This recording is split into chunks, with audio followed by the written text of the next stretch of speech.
Hi, I'm Donna Jordan from Jordan Fabrics. Today I'm going to show you how to make a quilt called Romantic Getaway. It's a very nice pattern. I love these little double diamonds. Makes it look like the parts are just hanging down the quilt. And normally the name of the quilt has something to do with the patchwork. I'm not really sure where Romantic Getaway comes in, but I do know the fabric designer, Daniela Stout. So I'm going to check with her and I'll try to get an answer for you about that name before the video ends. This is a jelly roll pattern, and the one I'm going to use is this one that my husband Matt cut in the French General collection of prints. French General comes out with new prints at least once a year, and they're very distinctive. There's florals, there's paisleys, and the fabrics all match and all rhyme. So I'm going to use these, and instead of using a light background like the pattern shows, I'm going to use this deep red for the background, and then this will be my accent. That's where those little squares are there. The pattern does come with instructions for 4 sizes. I'm going to make the twin, so I'm going to need 29 jelly roll strips. So the ones I'm going to use are these lighter ones mainly, because I want these to show up against the background there. Those will all show up well. And then we've got a few more here that will work. Those will work. Even these pinky ones. These will all work. And I think that's about 29 right there. I'm going to go ahead and get the strips all subcut. I'm going to cut up the background and the accent. I can't give you all the sizes because it's not my pattern, but I've made a lot of Cozy Quilt Designs patterns, and they're very straightforward and easy to follow.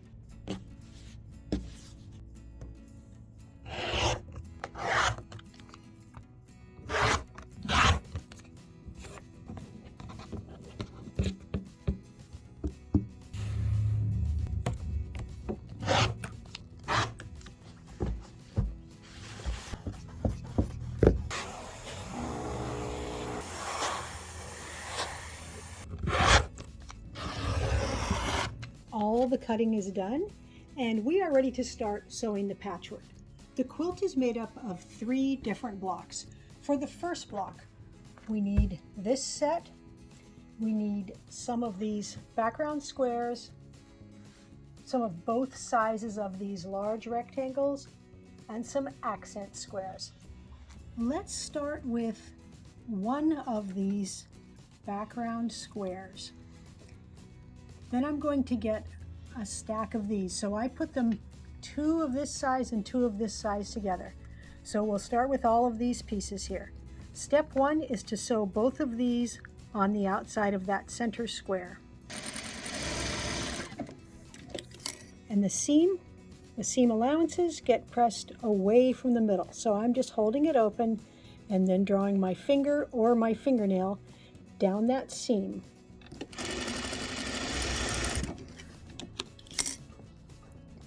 Step 2 is to take the same color in the larger size, and these go on the top and bottom. So I can just turn it, put this right here, and it's exactly the right length.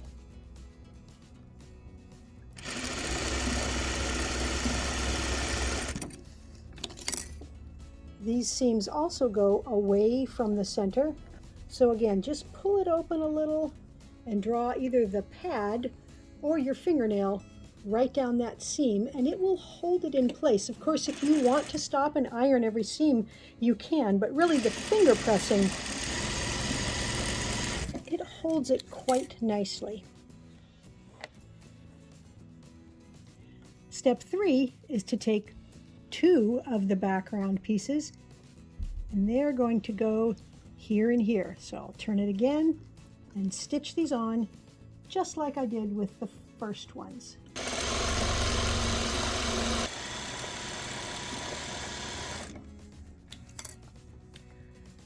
Seam allowances again get pressed away from the center. Next step is to take 2 of this longer size rectangle and 2 of these accent squares, and we're going to stitch this onto just one end of both of these guys.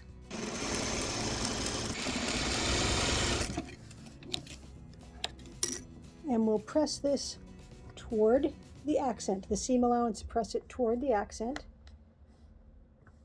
Now one of these is going to go on top here, and one is going to go on the bottom, so we've got those accents in the far corners. So we'll turn it again, put this right on here.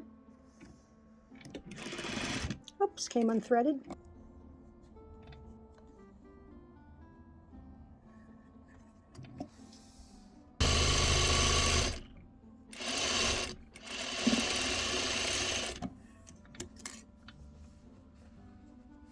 Away from the center one last time.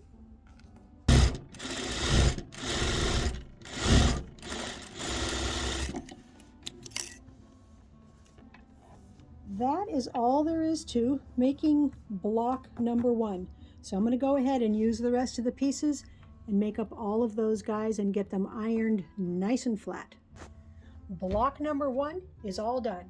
For block number 2, we need these pieces here, some more squares, and then we need a couple of these skinny rectangles and the accent squares. Let's start with one of the accent squares here and add 2 of these backgrounds on each side.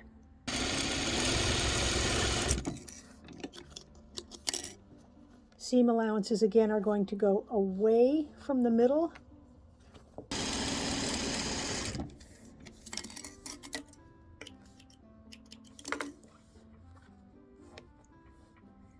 And now these guys will fit on the top and bottom.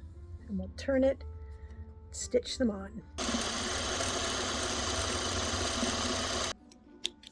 Still pressing away from the middle. Got a nice square there with border around it. And now we're going to take a set of these guys. So we've got them in 2s. We've got 2 shorter ones, 2 longer ones. And the 2 shorter ones, they are exactly the right size to fit on there. So we'll stitch these on. It's really easy patchwork. It's really fun to sew, and it goes together fast and square. It's pretty easy.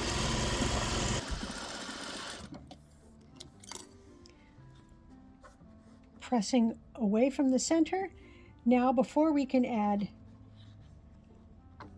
these 2 pieces, we're going to put an accent. We're going to put an accent on this side and on that side. So let's go ahead and stitch those on.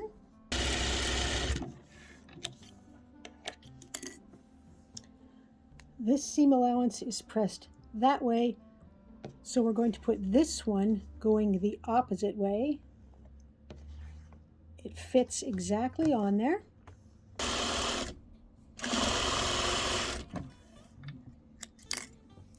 And the second strip, we'll turn it around so these are on opposite corners. And that is the second block. There's the second block. The last block we have to make, we're going to take all the rest of these pieces over to the machine so we can make that last block. This block looks almost exactly the same as block number 2, but our center square here is quite a bit larger. We're going to use the same procedure. We're going to add these guys, then add those.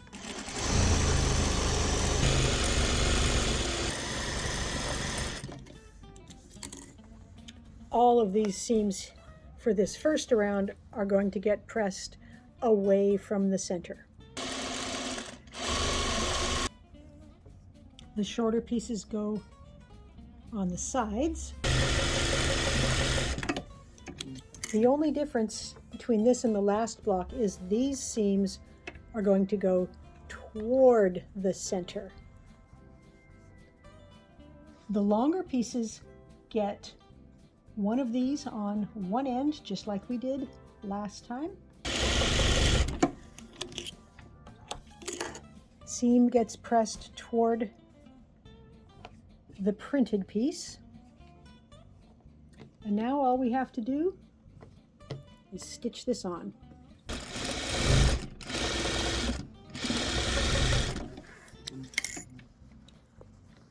that's the last block we need. I've got block 1 and 2, and I'd like to lay these out on the table. The blocks are all on point. So we're going to start with block 1 here. And right now, I'm not going to worry about what color's going where. I'm just going to get them lined up.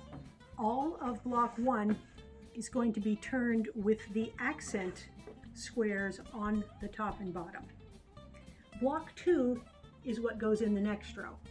And block 2 all gets turned with its little squares here going sideways. Then we're going to do another row with block 1, and I'm just going to continue on with this same pattern all the way up the quilt. So there are all the blocks. It's looking pretty good, but you can see that we've got something missing around the edges here, and we need something to fill in those spots. Remember these blocks we made earlier? This was the 3rd block that we stitched together, and these cut in half, that's going to make our corner setting triangles. Before I cut it, I'm going to follow a little tip that the pattern gave me. It said draw a line across here before you cut it and take it to the sewing machine. I'm going to stitch right outside this line, about a 1/4 inch away, maybe a little less. And this is called stay stitching. Stay stitching will help prevent the cut edge from stretching. So if you've ever done any garment sewing, made clothing, stay stitching is a technique you use to keep things from getting out of place and to keep things from stretching. So I'm just going a little bit away from that drawn line.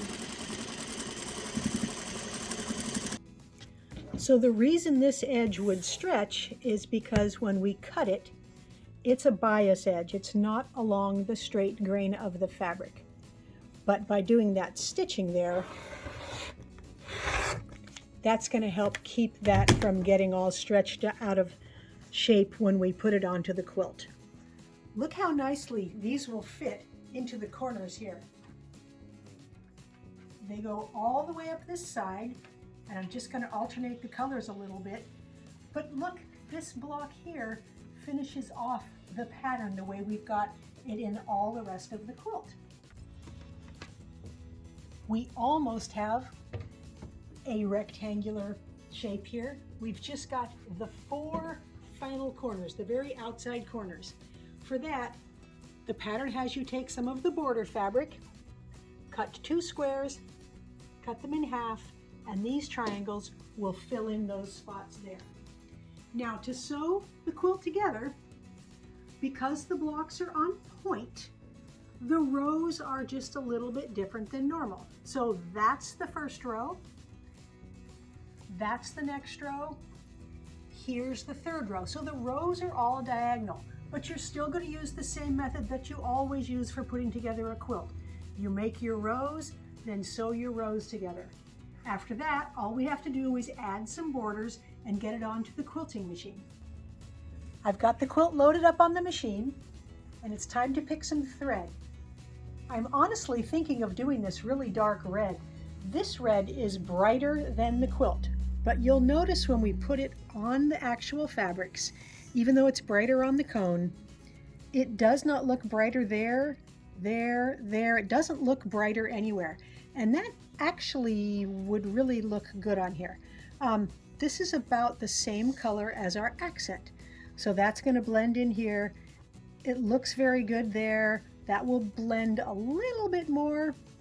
This is a little bit browner, and there are brown accents in many of the prints. So we've got some brown here.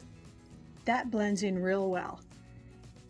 This dusty rose, it's going to show a little bit in the red, not much there, not much in the patchwork. And of course you can always use this ecru color. To me, I think that's going to take away from the patchwork, so I don't think that will look as good. I think I am going to use this light brown. For the quilting pattern, I'm using this one called Variety. The French general prints have a lot of ornate flowers. And although these are not actually whole flowers, they are very scrolly and look very elegant. So I think that will be perfect on this quilt.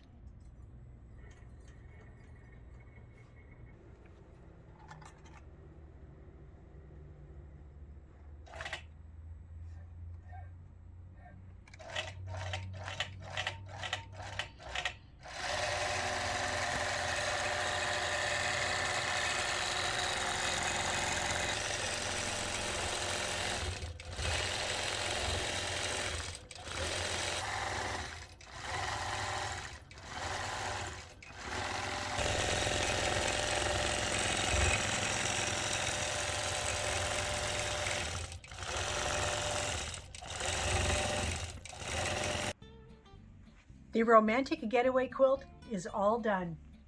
Turned out really nice in the French General fabrics. So the background here, it's dark. It's that dark red, and it just makes all the French General prints pop very nicely. I did get a hold of Daniela and ask her where the name came from, and she said her first quilt that she made in this pattern had a romantic floral print on the border, and it was near her anniversary and she was planning a getaway, thus the name Romantic Getaway. Now this is the twin size, but it's 79 by 93, so it's quite large. There are 3 other sizes, and you can see the quilting pattern here. I like how it shows up a little in that red, recedes in here. It doesn't show on the back because we use that nice little floral print on the back side there. Very fun quilt to make. It went together pretty fast, and it also looks like it has sashing and cornerstones, but you know, it was all made just with those blocks, the alternating blocks, and that gives a real good secondary pattern. So I want to talk a little bit about the background color. I very rarely do a primary color. I almost always do white or cream. Sometimes I do black. So this was kind of an experiment for me. And it is always nice to see what happens when you change up the colors in a quilt. I'm very happy with how this turned out, but I wanted to see what the pattern looked like with the cream background, so I made another quilt. This is like what the pattern shows. It's got that light bone color for the background, kind of a medium color for the accent, and then the prints are multicolored. I love how this one turned out as well. These are Moda prints called Decorum. They have some florals, some geometric prints. I used grunge here. There's some other grunges mixed in. And this has flowers all over the quilting. You can see the quilting a little bit better. And on the back side, I used grunge on the back side, this nice blue. It's got those shading parts in it. And the flowers just look really handsome on there. In terms of which quilt I prefer, this one has the slide edge for me, but of course it depends on what room it's going to go in or who you're going to give it to, which quilt you might like better. And let me know which one you do like better. Leave a comment down below, French General or Decorum. Thanks to everybody for watching our videos. We have a lot of fun making them, and we're so fortunate to be able to get to share quilting with all of you who spend your time watching our videos. We really appreciate it. Now at the end of each video, we do a giveaway. Today's giveaway is a quilt called Star Crossed. So you can see these stars with the crosses going all over the quilt. So this was a video that we showed you how to make this quilt, but today you can win it, and it's very easy to enter the contest. You just click the link below this video that says giveaway and put in your name and your email address, and we can send it to a winner anywhere in the world, so good luck. Now if you like our videos and you want to support us, the best thing you can do is subscribe to our YouTube channel. That really helps us out. Happy quilting!